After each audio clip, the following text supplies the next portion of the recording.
Pertama, saya di sini akan membahas tentang kebijakan pokok pembangunan pendidikan nasional. Adalah pemerataan dan perluasan akses pendidikan. Kebijakan tersebut diarahkan pada upaya memperluaskan daya tampung satuan pendidikan sesuai dengan prioritas nasional serta memberikan kesempatan yang sama bagi semua peserta didik dari berbagai golongan masyarakat yang berbeda baik secara sosial, ekonomi, gender, lokasi tempat tinggal, dan tingkat kemampuan intelektual serta kondisi fisik. Kebijakan ini ditujukan untuk meningkatkan kapasitas penduduk Indonesia untuk dapat belajar sepanjang hayat dalam rangka meningkatkan daya saing bangsa. Di sini saya akan menjelaskan tentang pengertian pendidikan bagi manusia menjadikan peran penting sebagai upaya untuk melakukan proses terencana dan berkesinambungan sebagai dasar untuk mengembangkan potensi dan hakikat kemanusiaannya. Oleh karena itu, pembangunan pendidikan nasional harus mampu menjamin pemerataan kesempatan pendidikan, meningkatkan mutu serta relevansi dan efisien manajemen pendidikan untuk menghadapi sesuai dengan tuntutan perubahan kehidupan lokal, nasional, dan global. Tujuan pendidikan nasional saya akan membahas tentang adalah mengembangkan kemampuan dan membentuk watak serta peradaban bangsa yang bermartabat dalam rangka mencerdaskan kehidupan bangsa, bertujuan untuk berkembangnya potensi peserta didik agar menjadi manusia yang beriman dan bertakwa kepada Tuhan Yang Maha Esa, berakhlak mulia, sehat, berilmu, cakap, kreatif, mandiri, dan menjadi warga negara yang demokratis serta bertanggung jawab. Pada poin B, di sini saya akan membahas tentang pemerataan dan perluasan akses. Pada jenjang pendidikan formal, secara umum perluasan akses dan peningkatan pemerataan pendidikan masih menjadi masalah utama. Dalam hal ini, anak-anak memerlukan perhatian khusus. Juga belum sepenuhnya mendapat secara baik, termasuk dalam pendidikan dasar. Anak-anak yang tergolong ke dalam kelompok ini adalah mereka yang mempunyai kelainan fisik, emosional, mental, sosial, atau memiliki potensi kecerdasan dan bakat yang istimewa. Pemerataan pemerluasan pendidikan merupakan suatu kebijakan publik yang dilaksanakan oleh pemerintah, baik pemerintah pusat maupun pemerintah daerah. Dalam mengimplementasikan suatu kebijakan, maka harus dilaksanakan dengan perencanaan yang matang atau planning. Dalam berbicara planning pembangunan, maka setidaknya ada dua pendekatan yang harus dipergunakan sebagai metode pendekatannya, yaitu satu, pendekatan secara administrasi negara, dua, pendekatan secara manajerial. Pendekatan dengan cara manapun dipergunakan baik secara administrasi negara maupun secara manajerial, keduanya pasti terkait dengan ketiga aspek, yaitu yang pertama aspek filsafat, dua aspek hukum, ketiga aspek politik. Berkaitan dengan persoalan perluasan dan pemerataan pendidikan, maka pelaksanaan perluasan dan pemerataan pendidikan merupakan suatu kebijakan publik yang dilaksanakan oleh pemerintah pusat dan daerah secara komprehensif, gunanya mewujudkan cita-cita dari Undang-Undang 1945, yakni mencerdaskan kehidupan bangsa.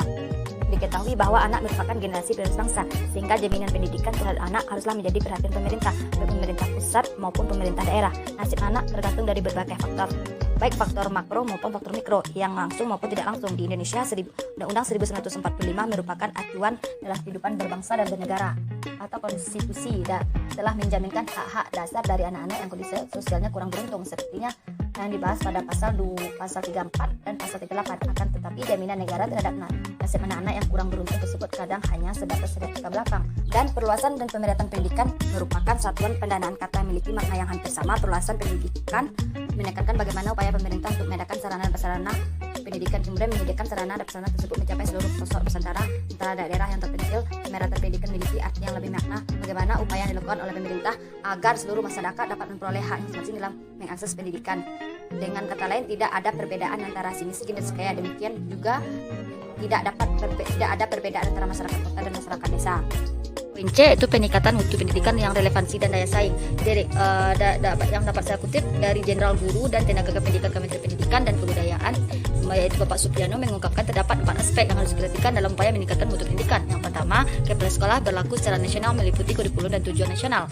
Yang kedua, kepala sekolah sebagai kepemimpinan atau leadership.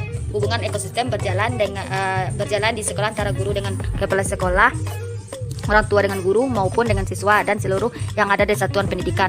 Yang ketiga ialah infrastruktur, yang tidak lain adalah sarana dan prasarana terkait dengan kelas, laboratorium maupun teknologi informasi dan komunikasi. Itu semua yang berpengaruh terhadap peningkatan mutu pendidikan.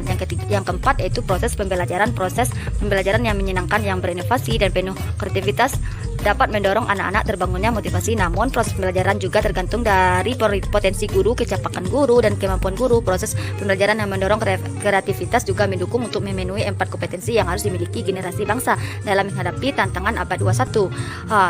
Peningkatan mutu pendidikan misalnya dapat dilihat dari terjadinya peningkatan penghayatan dan pengalaman nilai-nilai kemanusiaan yang meliputi. Yang pertama, meningkatkan ketakwaan, keimanan. Yang kedua, berkembangnya wawasan kebangsaan, terbentuknya kepribadian nasional yang tangguh, pencapaian prestasi akademik maupun non-akademik. Adapun peningkatan relevansi dapat diukur dari kesesuaian apa yang dipelajari di sekolah dengan tuntutan masyarakat dan lapangan kerja, serta kemampuan anak-anak bangsa ini dalam beradaptasi terhadap perubahan sosial, budaya, ekonomi, dan politik baik pada tingkat lokal, nasional maupun global. Yang terakhir di sini pada poin D yaitu penguatan tata kelola, akuntabilitas dan citra publik adalah rencana pembangunan pendidikan jangka panjang ini dimaksud sebagai pedoman bagi penekanan pelaksanaan kebijakan pendidikan nasional jangka menengah dan dalam memastikan tercapainya visi dan misi departemen dengan penurunan program kerja yang realitas, integritas dan berkesinambungan dalam rencana pembangunan jangka panjang Departemen Pendidikan Nasional mulai dari 2005 sampai 2025. Digunakanlah empat tema strategis pembangunan pendidikan. Yang pertama yaitu meningkatkan kapasitas dan modernisasi, yang kedua penguatan pelayanan, yang ketiga daya saing regional, dan keempat daya saing internasional. Setiap tema strategis pembangunan pendidikan jangka panjang di atas akan diturunkan dalam program kerja departemen sesuai kebijakan pembangunan jangka menengah yang menekankan pada 3 tantangan. Ya, pertama yaitu yang pertama pemerataan dan pemulasan akses, 2 peningkatan mutu relevansi dan budaya daya saing, 3 peningkatan tata kelola, akuntabilitas dan citra publik. Berikut adalah jabaran mengenai rencana pembangunan jangka panjang yang telah ditetapkan untuk periode 2005 sampai